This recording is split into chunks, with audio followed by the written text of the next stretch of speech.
Hi, this is Champlet2 on the PlayStation Network.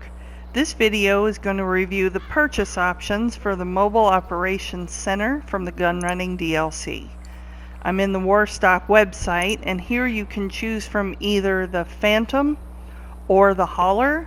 The Hauler has the interesting little battering ram on the front, so that's why I chose that, although it is a little more expensive. You can see in the diagram at the top there are 3 bays in the trailer. This first bay has only 2 options, either living quarters or command center. I didn't really know anything about the Gunrunning DLC because I recorded this the day it came out, but I would assume based on this description that command center, especially with the turret, was going to be useful. So I chose that for bay 1. Now when I come to bay 2, I can either leave it empty, or my other options would be living quarters, the same as I could have gotten for bay 1, or this weapon workshop, which I could come in here and do customizations to my weapons, much like you do to your cars at the custom shop. Or I could choose the weapon and vehicle workshop, and I learned when you clicked on this that it's actually 2 full bays that get taken up if you select that. So you basically lose any option for anything in bay 3 because you're using 2 bays for this. And what this does is a combination of basically Los Santos customs for your weapons and only the vehicles that are associated with the Gunrunning DLC, the special vehicles. You can't put your personal vehicle in there and modify it, and you can't put your vehicles that you purchased in the import-export DLC, like the Ruiner. You can't take that in there either. We'll review that combined vehicle and weapons bay later in this video, but for now I just went ahead and chose the weapons one and personal vehicle storage for bay 3. Personal vehicle storage has to be in bay 3 because you have to be able to drive in your vehicles from the back. And I could have also chosen living quarters instead if I wanted to. So now I'm just going back and reviewing my options to see if this is what I really want. And the command center, I will keep that in bay 1. That, not knowing much about it at the time, it looked useful. Also the same with the weapon workshop. I really had no idea what it was going to be. But I went back and looked at this again and thought, well, maybe the living quarters will let me spawn to this truck. So I chose the living quarters instead. Now, and I kept the personal vehicle storage in bay 3. You can choose some interior color options here, and you do need to do this here from Warstock. You can't do this when you customize the exterior of your truck. You can do that. Inside your bunker there's a mechanic there, and you can customize the outside of both your cab and your trailer, much like you can do your other vehicles in Los Santos Customs. But here you can choose your primary and secondary colors, and I'm kind of running through all the options here so you can see them and decide which one you want. If you do the primary color and secondary color are the same, there's no additional upcharge, but if you choose a different secondary color, they do charge you extra for that. Looks like it's a standard $115,000 option. So I finally settled on the gray primary color with the red secondary color, and again that was $115,000. So now I'm going to hit buy, and here's my review. I bought the Hauler with the command center in bay 1, living quarters in bay 2, personal vehicle storage in bay 3 with the gray base color and the red secondary color on the interior. Now that my purchase is complete, I'm going to get my first look at the inside. Sorry about that edit here, but here I am inside the bunker, and I've stepped into the trailer to take a look. And this first, well, it's actually the third bay, sorry. Bay 3 is the personal vehicle storage. This is what it looks like empty. And here's a little clip of what it looks like with my Kuruma in it. And I'm going to walk through now to bay 2. which I originally purchased the living quarters. There's my closet so I can change my clothes. And here's all my little kitchen stuff that I can't use, which, why won't they let you eat the fruit? I mean, that'd be a good little snack. It's better than the other junk you get. But anyway, so much for that. This computer you see here is not the same as the computer that you find either in your motorcycle club or in your CEO executive office or in the bunker. It is dedicated only to the Mobile Operations Center. You do have to be logged in either as a VIP or a CEO or a motorcycle club president to access the mobile operations, but bear in mind that is not the same computer that you have in those other offices. Now I've gone back to Bay 1, the one that's closest to the cab, and this is the command center. You can see here there's 3 stations for turrets, guns. However, you can't look at the turret station or see what it can do because I'm inside the bunker. So I'll take it outside here in a moment and share that with you. This is the same mobile operations touchscreen computer that was in the living quarters.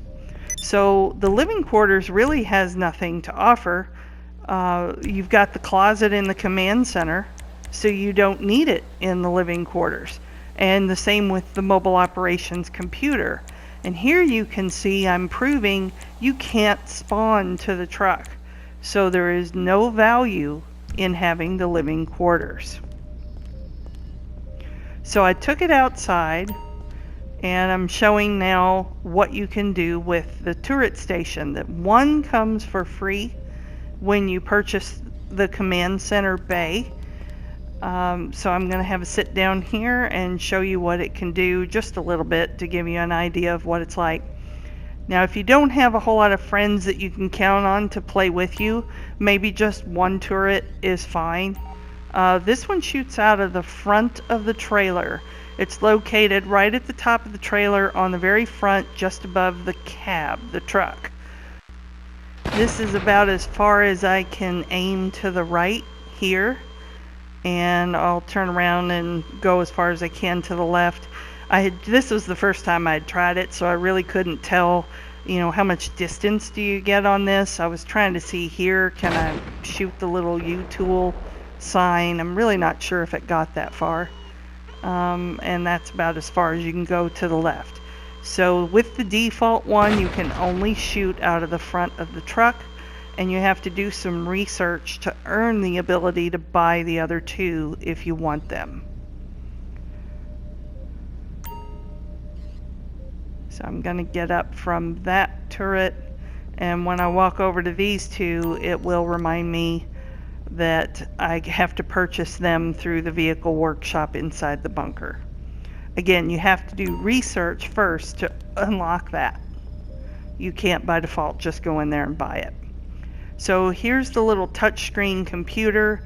I'm going to cover a little more about this later in future videos, but you can go here and do missions to get special vehicles as part of the Gunrunning update. So I decided to come in here and make some changes to my vehicle because if I can't spawn to the living quarters, I don't want them. And I'm showing here that although I bought the hauler version, if I want to switch over to the Phantom, I'm still going to pay basically full price to switch to that version.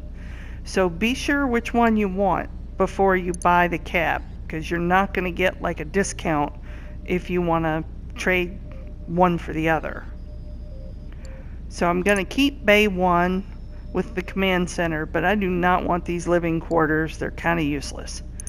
So I can either choose the weapon workshop, or I could have chosen the weapon workshop and vehicle workshop combination 2-bay thing, but I really didn't want to give up my personal storage at that point, so I decided to just try the weapon workshop.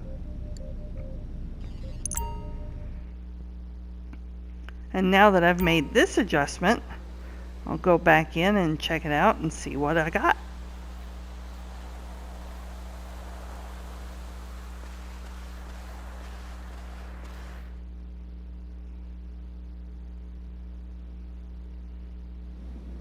So I'm entering again through Bay 3, which is the personal vehicle storage. Hey there.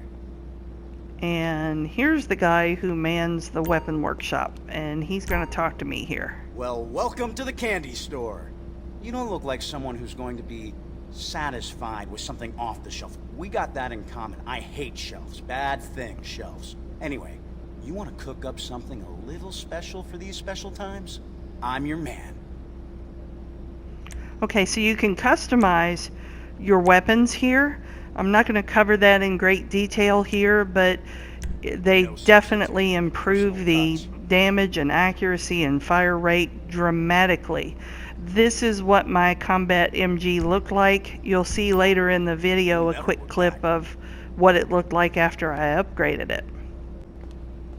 I'm just walking around this new bay to see what all I can do, and nothing's popping up except, oh look, there's my weapon locker, my gun locker, so I can change my loadout. Now this is very important. If you've already customized your gun locker, it's going to change every time you purchase either the gun locker in the bunker or one of the bays that has a gun locker in it here. It's going to reset them back to show them all, so make sure you come back and fix it. But I decided to modify it again to see if I got rid of the weapon bay and went with the combination weapon and vehicle bay, what would that be like? So I'm coming here now to Bay 2, and I'm going to change it to the weapon and vehicle workshop combination. And again, it's reminding me I'm going to lose Bay 3 if I do this. But there it is. Now it says right there to modify your weaponized vehicles. So you can't just take any old car you own in there. It's pretty expensive modification too, so you better be sure you want that. That's like $1 million bay. Now that I've made that change, let's go check it out. So this is what you get. Now it just looks like an automotive bay, but there actually is a little part over here in the corner where you can do the weapons. It doesn't look near as fancy as the other one did, but it's the same thing. So now I'm going to scroll down and you'll see my Combat MG now is the Mark II, and that's what it looks like all upgraded. I had spent a little money between these two video clips on that. And when I turn around, there's the gun locker again. So since I traded in the weapon bay for now this weapon and auto bay, my gun locker has reset everything back to showing all my weapons, even though I had some of them hidden. So do remember that every time you change, you got to go fix those. But if you have either one of these bays, either just the weapon or the weapon and vehicle customization, you really don't need a gun locker in your bunker too. It's just kind of redundant. Or if you already have it in the CEO office, you don't need it in your bunker. Here's a quick peek at the touchscreen mobile operations computer. I plan to cover these missions in future videos, but this is where you earn the discounted price on the weaponized vehicles. So again, this is Bay 1, the command center, and this is Bay 2 and 3, which is the weapon and vehicle modification bay. I'm going to exit out the back, and then lastly I'm just going to show you, this is me driving in one of the new weaponized vehicles, and you'll see you can do a lot of the same customizations, plus some really cool like liveries and such, if it's, or livery, whichever one it is, like you do at the custom shop. So sorry this was a little long, there was a lot to cover, but I wanted to make sure you could see all the different options so you can decide which ones you want. Thanks for watching, and I hope you'll visit my channel again soon. Have fun!